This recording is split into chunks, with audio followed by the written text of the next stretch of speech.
Muito bem-vindo, muito bem-vinda. Sim, hoje é dia de encontro aqui das Ciências Jurídicas da Gran Faculdade comigo, professora Núbia de Paula, coordenadora dos cursos da Gran Faculdade referente às Ciências Jurídicas, e eu estou novamente com ela para seguirmos nessa série que tem sido recorde de audiência, que é Direito Eleitoral em Cena, a professora Ana Paula Viana Barman. Nós estamos aí, professora, no 8º episódio dessa série, que tem feito muito sucesso, e nós temos um tema aqui que eu tenho certeza que você vai desmistificar, que é prestação de contas.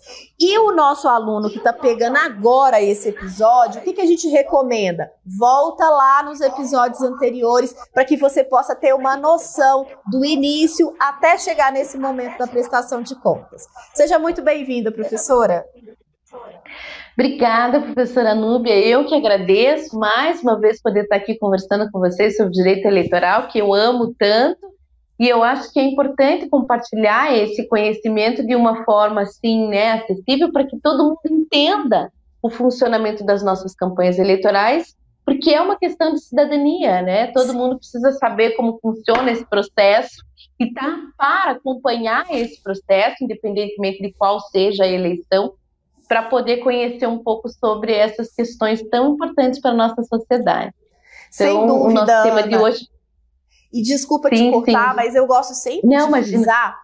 As pessoas falam assim, eu não gosto de política. Como não gostar de política, gente? Política está em tudo. Política está nos índices de desemprego, nos índices de habitação, nos índices de populacionismo. Então, assim, política está em tudo. Não tem como a gente viver sem política e entender o sistema político eleitoral, ele é fundamental. Ele é uma política mesmo de acesso. Exatamente, né? Então, assim, às vezes a gente pensa que está muito distante da política, mas quando você vai no supermercado comprar um pacote de arroz e feijão, é pura política. E se você se exime, se você se isenta disso, dizendo que você está muito distante, muito longe, que não acredita na política, você abre mão, da possibilidade de debater essas questões que, na verdade, não são distantes da nossa realidade, do nosso dia a dia. Que é justamente o preço do feijão, do arroz e como isso vai... qual o desenvolvimento e formas de políticas públicas que existem e que podem ser implementadas para ajudar a população, a sociedade, a atingir um estado de bem-estar social mais adequado para todos. Mas aqui já estou divagando do nosso tema, que é a prestação de contas aqui da campanha eleitoral. Veja, a prestação de contas é um momento importantíssimo da campanha. Eu diria assim que um dos mais importantes. Por quê? Porque na realidade a Justiça Eleitoral ela tem que, se você não tiver as suas contas aprovadas pela Justiça Eleitoral, você não pode assumir o cargo. Ou seja, é aquele velho ditado, ganhou, mas não levou. Porque ganhou as eleições, mas se não tem prestação de contas aprovada, não pode ser diplomado, que é justamente o reconhecimento pela Justiça Eleitoral de que você é vencedor e que você será impostado no dia 1º de janeiro ou em fevereiro, conforme for. Então, esse momento da prestação de contas, ele é fundamental. Por quê? No episódio passado, nós falamos da arrecadação, Falamos da arrecadação de campanha e como essa arrecadação se dá e como funciona. Na realidade, quando você está na fase de arrecadação de campanha, você precisa, em até 72 horas, informar todo o recurso que você, que entra para a sua campanha. Então, tudo que for depositado na conta corrente de campanha, tudo que for feito em doação, você tem até 72 horas para informar através do sistema da Justiça Eleitoral, que é o sistema específico de prestação de contas, quanto entrou nessa conta corrente de campanha.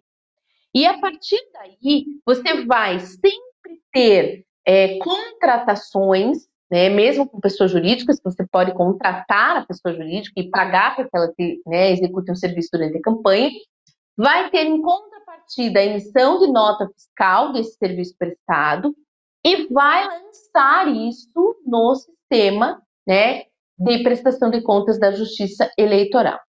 Depois, ao final, a Justiça Eleitoral ela vai analisar todos esses contratos, todas essas notas fiscais, todos os recibos que esses candidatos emitiram durante esse processo eleitoral.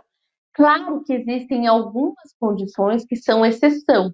Então, por exemplo, o que é considerado gasto eleitoral e o que não é considerado gasto eleitoral? O que não for considerado gasto eleitoral não precisa, né, de forma nenhuma, você colocar na sua prestação de contas. Agora, aquilo que for considerado gasto, obrigatoriamente você tem que, né, fazer prestar na sua prestação de contas. E precisa ser feito através de um contador e assinado por um advogado e pelo candidato. Então, vamos lá. Por exemplo, se o candidato ele estiver usando seu próprio carro, não precisa colocar na prestação de contas, porque não é considerado gasto eleitoral. Aquilo que ele usar como despesa, né, para a sua alimentação e hospedagem durante o período eleitoral, a gasolina que ele usa no seu carro, o telefone que ele usa, o celular que ele usa durante a sua campanha, não é considerado gasto eleitoral. Para ele e para a pessoa que estiver dirigindo para ele, né, que seja ali um motorista, um tanto de gastos com hospedagem ou alimentação, não é necessário colocar na prestação de contas. Todo o resto, né, você precisa estar muito atento e ter um contador que consiga fazer isso de forma muito habilidosa para que não haja problemas. Então, por exemplo, internet. O que você gasta na internet com funcionamento, que você paga para a Meta, que é o Instagram e Facebook, que vai impulsionar as suas propagandas eleitorais e outras atividades mais, você precisa colocar o crédito, a Meta vai emitir um boleto, você paga esse boleto e depois de pago eles te mandam a nota fiscal. Então é esse boleto e a nota fiscal da Meta, do Facebook, que você vai anexar na sua prestação de contas com o comprovante de pagamento, com valores discriminados, e já tem um relatório também, né, que você gera através da Meta de todos os gastos, para que você anexe todos esses gastos na sua prestação de contas. Agora, uma outra questão importante. Se você recebeu um material de campanha em doação, se você fez um material de campanha casado com o cargo majoritário a prefeito e o cargo a vereador, né, na proporcional, se você tem esse material casado e você recebeu esse material em doação da eleição majoritária, você não presta contas. Você simplesmente vai emitir um recibo eleitoral e quem vai prestar contas desse material que foi produzido vai ser a campanha majoritária. Outra questão importante que esse ano vai ter uma discussão muito grande nas campanhas eleitorais, né, em função do quê? Aqueles partidos que estavam coligados na majoritária, mas não havia federação na proporcional, o candidato na eleição majoritária a prefeito, ele tem que ter observado em mandar produzir material só para os candidatos da proporcional que forem do seu partido. Mesmo que tenha coligação na majoritária, né, houve um entendimento de que os candidatos a prefeito só poderiam mandar produzir material casado e pagar com o fundo eleitoral ou partidário esse material daqueles candidatos da proporcional que fossem do seu partido. Então, deixa eu explicar um pouco melhor. Candidato a prefeito, vou mandar fazer um material casado. E por que eu estou falando isso? Porque isso impacta na prestação de contas. Então, o valor que você utilizou do fundo eleitoral e do fundo partidário para a produção de material na prestação de contas só vai ser aceito como legal, como lícito, se for um material casado com candidatos a vereadores do seu partido. Mesmo que na coligação da majoritária tenha 3, 4 partidos. Ele poderia mandar produzir esse material com recurso próprio, com aquele recurso arrecadado na conta de campanha, mas não com o fundo eleitoral e partidário. Então vejam que existem detalhes, né, que a Justiça Eleitoral vai tendo interpretações, criando interpretações através de vários julgados, que você tem que ir acompanhando isso para entender como se aplica efetivamente, né, essa questão tanto da arrecadação de campanha como prestação de contas e quais são as consequências. E quais são as consequências de uma não aprovação de contas? Você não pode ser diplomato. Simplesmente você ganhou a eleição, mas não será diplomado. E sem diploma não tem voz. Portanto, você terá, né, ou o seu registro de candidatura ou o seu diploma cassado e não será empossado. Então, aqui nesse caso, é possível que haja ação de abuso de poder político e econômico, geralmente o abuso de poder econômico, nessas questões de prestação de contas, onde se verifica que o candidato tem caixa 2, né, pagou com recurso por fora, porque você tem lá um pagamento efetivo de uma atividade, mas você não juntou nota fiscal, você não informou o que você contratou especificamente, não tem contrato, portanto, fica visível que você fez esse pagamento desse contrato, dessa contratação de forma ilícita, através de dinheiro que não foi proveniente da sua conta corrente de campanha. E aí isso gera um abuso de poder econômico, e através desse abuso de poder econômico você tem, né, a possibilidade, inclusive, de se tornar inelegível. Mas se não tiver prestação de contas aprovada, automaticamente você já está fora da possibilidade de exercer o mandato. Para ver qual é a importância, né, desse sistema de prestação de contas, que o Ministério Público Eleitoral atua também, os juízes eleitorais, né, fiscalizam, e através das prestações de contas você consegue entender se essa campanha foi feita de forma lícita, regular, com relação aos gastos eleitorais, né? Então, um momento importante, um momento que tem que ser observado com muita calma, muita clareza. E o que acontece em muitos momentos é que o candidato, às vezes, ele não tem má fé, né? Às vezes não é uma questão de utilizar o recurso indevidamente de forma propositada. Mas o importante é essa assessoria contábil e jurídica, porque o candidato em si, às vezes, ele não tem esse conhecimento. Mas ele tem que tomar cuidado de contratar um bom contador e um bom advogado para que eles consigam orientar como se deve fazer. Para ir seguindo um passo a passo nessa arrecadação e prestação de contas, para que depois lá na frente não acabe ensejando uma ação eleitoral, uma ação de investigação judicial eleitoral por abuso de poder econômico em função dessa questão de arrecadação e prestação de contas de campanha. Então, eu acredito assim que, em linhas gerais, nós temos basicamente esses aspectos mais importantes, mais relevantes da prestação de contas, que é um momento crucial e importante da campanha, eu não tenho a menor dúvida disso, né? Mas que gera muitas dúvidas, porque é um sistema específico, né?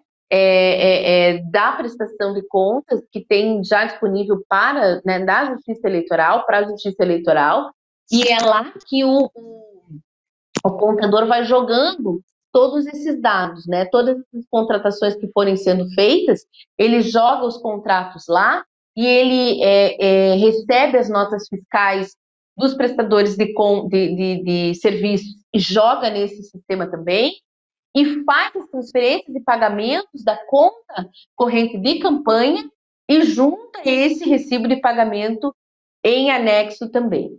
Então, nesse sistema específico, né? E a partir disso é que se pode verificar a regularidade da execução desses gastos para que não haja nenhum problema futuro com relação a isso.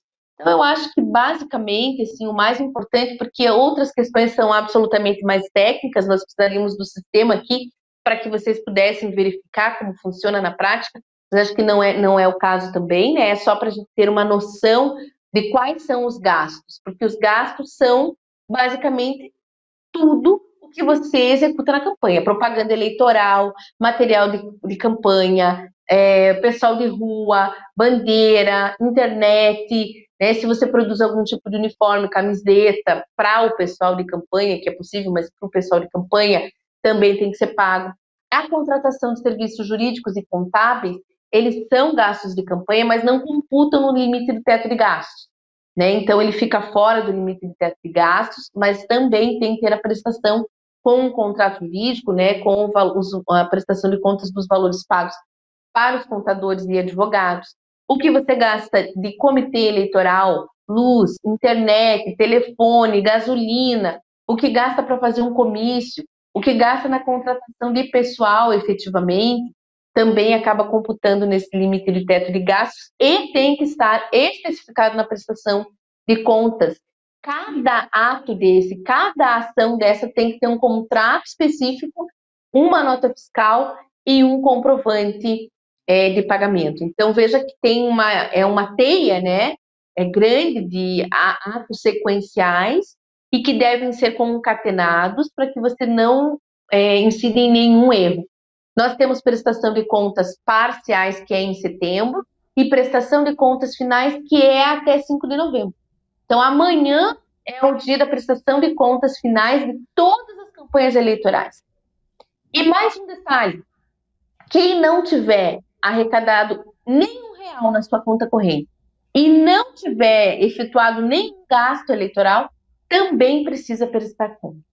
Está sob pena de ser considerado também contas não prestadas ou contas, né, rejeitadas, e isso vai incidir na próxima campanha numa penalidade. Você não pode ser candidato se tiver contas não prestadas, contas rejeitadas, eu quero dizer. Então, assim, não prestar contas, mesmo que você não tenha tido nenhum gasto de campanha, é prejudicial e pode gerar uma penalidade para o candidato. E aí, pessoal, que eu quero fazer um alerta com relação às campanhas femininas, né? Porque o TSE já entendeu na súmula 73 de que as mulheres que não tiverem arrecadado valor na campanha, né, na conta eleitoral, não prestarem contas, não tiverem material de campanha adequado, não tiver feito propaganda eleitoral e não tiver quase nenhum voto, né, ou pouquíssimos votos, são consideradas candidaturas laranjas. E também, né, podem trazer aí um reflexo grande para a chapa de todos os vereadores. Então, é importante que as mulheres, ainda que não tenham tido muito custo ou muito gasto, né, com essa questão eleitoral, prestem contas para não serem prejudicadas nas próximas eleições. Mas eu acho que, basicamente, são essas informações mais relevantes a respeito da prestação de contas, né? E é importante para que todos saibam que, se não tiver contas prestadas ou contas rejeitadas, você estará inelegível para as próximas eleições. E isso é importante porque pode ter um reflexo aí, né, significativo na sua cidade. Sensacional, Ana. E o mais importante é a gente imaginar o seguinte: se a gente tem todo um processo de arrecadação de campanha com várias regras, obviamente que essa prestação de contas ela seria exigida como um pré-requisito para a validade mesmo, né, da candidatura. Sim. E para nomeação e empossamento desse candidato. E o mais relevante aqui é a gente salientar a importância de ter um profissional qualificado acompanhando todo esse processo, né, Ana? Porque a gente tem muitas pessoas que se aventuram aí na questão política e, de fato, é muito interessante ver esse sistema eleitoral aberto a toda a população, mas, sobretudo, se cercar das informações corretas para que você não acabe respondendo aí em uma ação ao ponto que você queria ir ser elegível, queria ser candidato e aí acaba infringindo um regulamento e uma lei, né? Exatamente. E outra informação, professora, que eu acho super importante trazer para vocês, é que nós temos um sistema chamado Divulga Cand. O Divulga Cand, se você digitar lá na internet Divulga Cand, já vai abrir a região do país, o sul, e daí ou todas as regiões, né? E você vai poder entrar no seu estado, depois na sua cidade e no cargo, ou a prefeito ou a vereador dessa campanha que nós tivemos agora. E lá tem especificado todos os valores que todos os candidatos gastaram. E aonde eles gastaram. Que legal. E com quem eles gastaram, exatamente. Lá tem o valor da contratação da pessoa jurídica tal para executar tal serviço, né? E lá tem especificado todos esses valores que você pode conferir quem foi que trabalhou nas campanhas eleitorais, o que fizeram, como fizeram. E aí também tem o processo de prestação de contas. Bacana demais. O processo de registro, e isso tem o processo de registro de candidatura e tem o processo de prestação de contas para que a população consiga acompanhar e fiscalizar. Né? E ser um fiscal também. Perfeito. E se tiver alguma irregularidade, deve denunciar.